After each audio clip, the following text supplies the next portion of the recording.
미국은 전차 상륙함이나 상륙정을 이용한 상륙작전은 막대한 피해를 감수해야 한다는 사실을 1945년 2월 이오지마 상륙작전을 통해 깨달았고, 이를 교훈삼아 상륙군이 상륙지점까지 나아가는 동안 입을 피해를 감소시키면서 보다 효율적으로 상륙할 수 있는 새로운 상륙 개념을 고안하게 되었다. 그것이 바로 헬기를 통한 항공 강습 개념이었고, 미 해군은 강습 상륙함이라는 함정을 등장시키게 된다. 비록 실전에 강습 상륙함이 활약한 적은 없지만 전략적인 힘의 투사라는 개념에서 유럽에서도 비슷한 개념의 함정이 건조되었다. 해군은 노후화된 전차 상륙함을 대체하고 미래의 상륙 작전 개념에 부응하기 위해 LPX 계획으로 일하는 신형 강습 상륙함 건조를 추진하게 되었다. LPX는 대양 해군 프로젝트의 일환으로 추진되었으며 경하 배수량이 14,300톤으로 1개 대대의 상륙 병력과 헬기 7대, 고속 상륙정 2척, 전차 6대, 상륙 돌격장갑차 7대를 탑재할 수 있어 해군의 원양작전 능력과 상륙작전 능력을 크게 향상시킨다. 기본적으로 강습 상륙함의 개념에 도크형 상륙함과 상륙지휘 통제함의 기능을 갖춘 다목적 상륙함이다.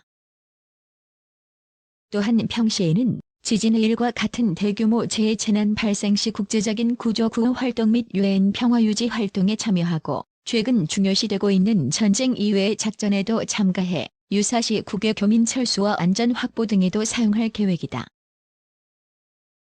한진중공업은 2002년 10월 29일 해군으로부터 일본함에 대한 수주 계약을 체결했다. 이어 2003년 5월 일본함이 기공되어 기공한 지 2년 2개월 만인 2005년 7월 12일 진수되었고, 진수식에서는 한 번 6,111의 함명으로는 독도함으로 명명했다. 독도함은 2007년 7월 2일 해군에 인도되어 전력화 과정을 거친 후 실전 배치되었고, 취역한 지 10년 만에 설계가 변경된 이번 함인 마라도함은 지난 2017년 4월 18일 한진중공업에서 기공식을 가졌으며 2018년 5월에 진수되어 2020년에 전략화된다. 독도함의 건조사인 한진중공업은 1999년도부터 LPX 사업의 기본 설계를 2년 여간 수행하였으며, 또한 독도급에 탑재될 고속공기 부양정인 LSF2 사업의 기본 설계 및 동시에 건조를 추진하여 상륙 함정에 체계화된 일괄 건조 체계를 구축하고 있다.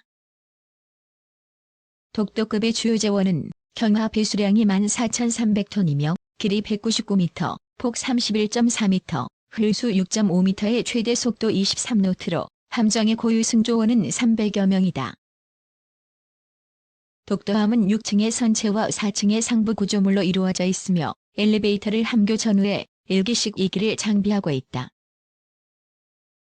독도함의 함안 이동 수단은 헬기와 고상륙정이며 탑재 능력은 헬기 7대, 전차 6대, 상륙 돌격장갑차 7대, 트럭 10대, 야포 3문, 고속 상륙정 2척, 상륙군 1개 대대이다.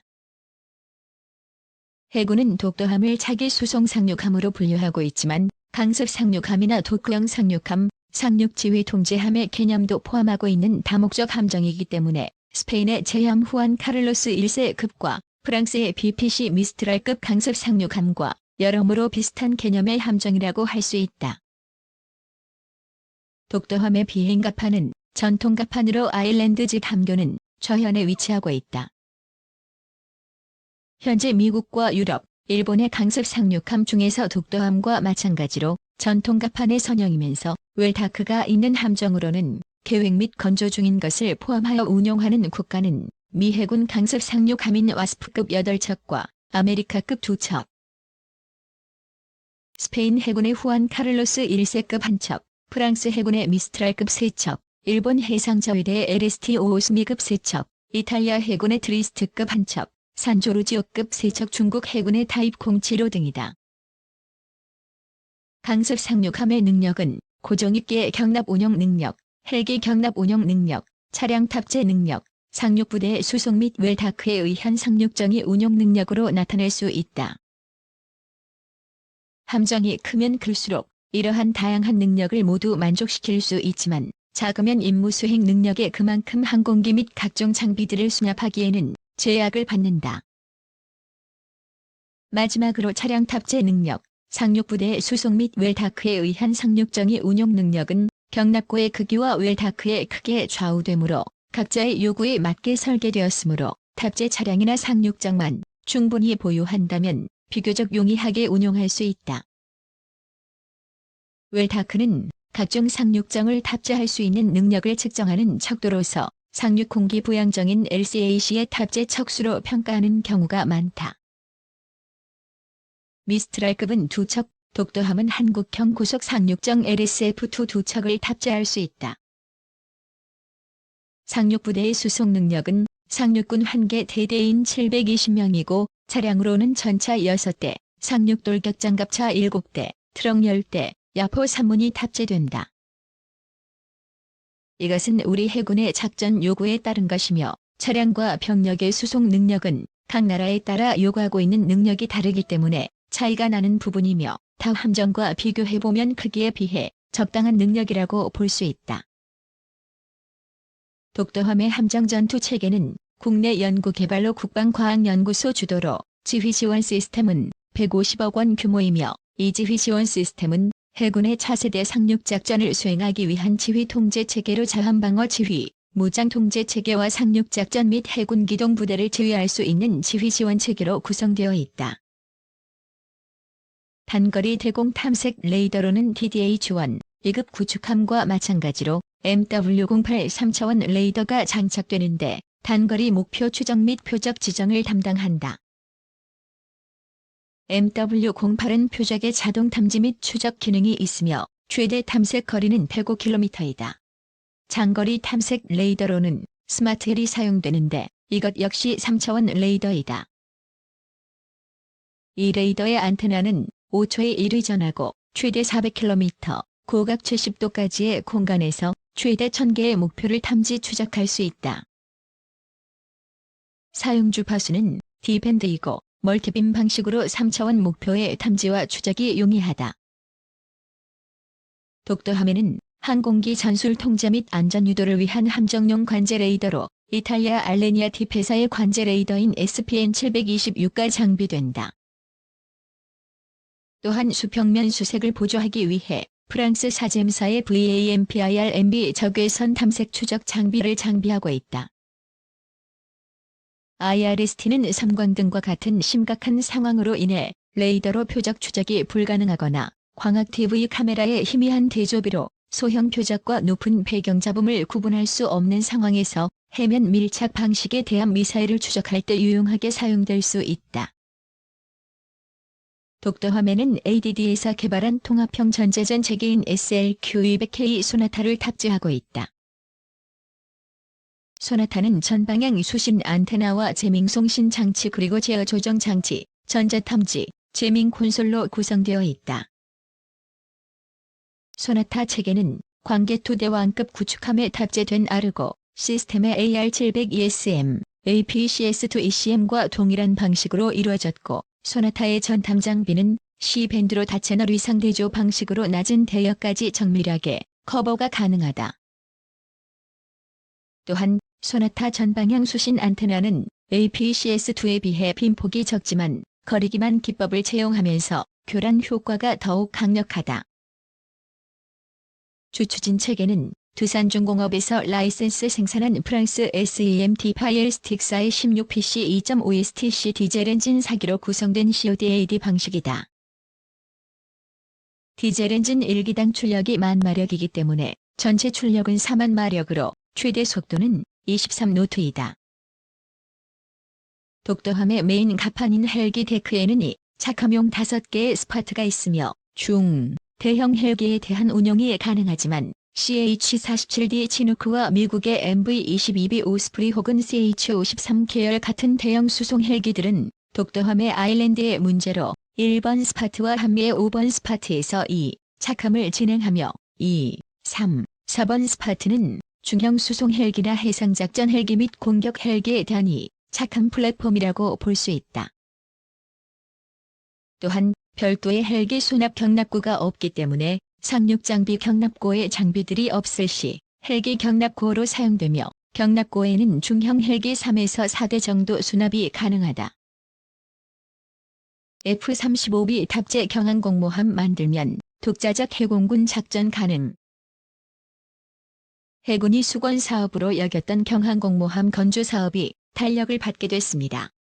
정부는 지난달 29일 내년도 국방예산 편성안을 통해 F-35B 스텔스 전투기를 탑재할 수 있는 경항공모함급 대형 수송함 2개발 사업비 271억 원을 확정했습니다. 전투기 이착륙 시 하중을 견디도록 갑판을 강화하는 기술 개발에 255억 원, 항모 설계에 16억 원을 투입합니다.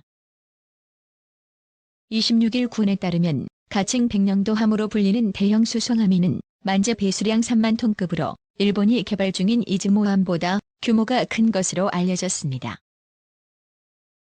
일반적으로 항공모함은 7만 톤 이상을 대형 항모, 4만 톤 이상 7만 톤 미만을 중형 항모, 4만 톤 미만을 경항모로 분류합니다. 참고로 우리는 현재 만재 배수량 1만 9천 톤급 대형 수송함인 독도함과 마라도함을 보유하고 있습니다. 독도함에는 축구장 2개 크기의 갑판과 병력 1000명이 탑승할 공간, 250인분 밥을 1시간 안에 재울 수 있는 조리시설, 24시간 운영하며 드럼 세탁기 20여 개를 갖춘 빨래방, 응급환자 수술실, 치과, 약국, 구금시설까지 갖춰져 있습니다. 여기에 더해 백령도함은 갑판을 특수재질로 만들어 수직이 착륙이 가능한 F-35B를 탑재할 수 있도록 설계합니다. 클릭하시면 원본 보기가 가능합니다. 마라도함 개조에서 항모 건조로 선회. 그럼 백령도함 도입 계획은 왜 나왔을까? 사실 군은 마라도함을 개조해 F-35B 운용이 가능한지 평가해볼 계획이었습니다. 마라도함 갑판은 F-35B의 엔진 10기를 감당할 수 없는 데다 하부 구조물이 전투기 무게를 지탱할 수 있는지 검증돼 있지 않아 전투기 운용 가능성 여부부터 확인해야 합니다. 국방부는 실제로 지난해 8월 방위 사업청 국방전자 조달 시스템에 관련 연구 용역을 공고했지만 연구는 시도조차 못하고 흐지부지 됐습니다. 마라도함을 개조하는 방식은 비용 부담이 크고 내년 전략화 예정인 마라도함의 운용 계획에도 큰 차질이 빚어질 수 있다는 우려가 나왔기 때문입니다. 이에 정부와 군은 대형 수송함 3번함 건조 계획으로 사업 방향을 급선회하게 됩니다. 그러나 경항모 건조 사업의 윤곽이 드러나자마자 운용 효율과 비용 문제를 제기하는 목소리가 나왔습니다. 좁은 한반도 해역에서 경항모를 운용하는 것이 과연 타당한지 의문을 제기하는 목소리입니다. 항공모함을 운용하려면 실제로 막대한 비용을 고려해야 합니다.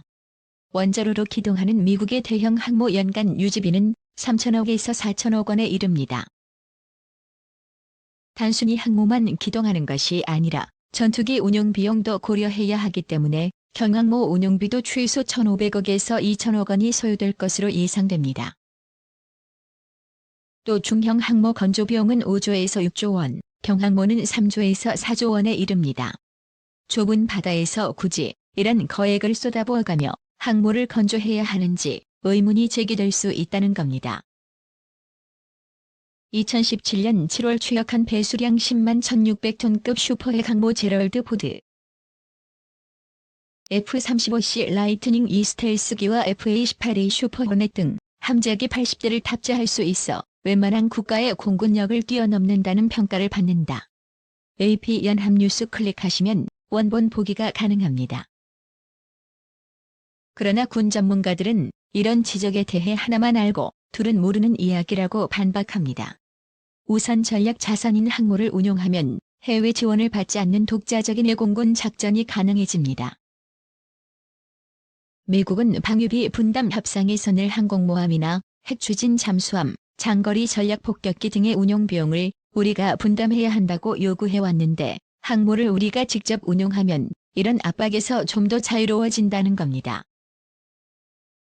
미 CBS 방송이 지난 6월 보도한 전략폭격기 운용 비용 자료에 따르면 B-1B, B-2A, B-52H 등 3개 전략 자산을 각각 13시간 동안 왕복 비행하면 1회에만 38억 7,289만 원이라는 엄청난 비용이 소요됩니다. 항모의 이점은 수도권 인근 공군기지 건설과도 관련이 있습니다. 앞으로 수도권의 공군기지를 추가로 마련하는 것은 거의 불가능할 것으로 예측됩니다. 주민들은 소음이 많은 공군기지 건설에 우호적이지 않기 때문에 전투기를 아무리 많이 투입해도 수도권 기지를 늘리는 것은 현실적으로 어렵다는 겁니다. 심지어 시민단체 등에서는 수원 공군기지를 폐쇄하거나 오산 미군기지 등으로 통합해야 한다는 목소리까지 나옵니다. 만약 어렵게 건설 허가를 받았다고 해도 항모 건조 비용보다 훨씬 큰 비용과 정치적 부담을 감당해야 합니다. 언론 보도에 따르면 인천공항의 15% 규모인 826만 미터 면적의 공군기지를 건설하는데 무려 25조 원이 소요될 것이라는 관측도 나왔습니다. 우리나라가 항모를 운용할 수 있을 정도의 경제력을 갖췄다는 지적도 나옵니다. 스톡홀름 국제평화연구소에 따르면 지난해 우리나라 국방비는 431억 달러로 2023년 경항모를 보유할 예정인 일본, 중형항모 2척을 운용하는 영국과 비교해도 적지 않은 수준입니다. 일본의 헬기 탑재형 호위함 가가. 일본 정부는 가가와 이즈모함 등의 대형 호위함을 2023년까지 경항공모함으로 개조하는 사업을 진행하고 있다. 일본 해상자위대 제공 클릭하시면 원본 보기가 가능합니다.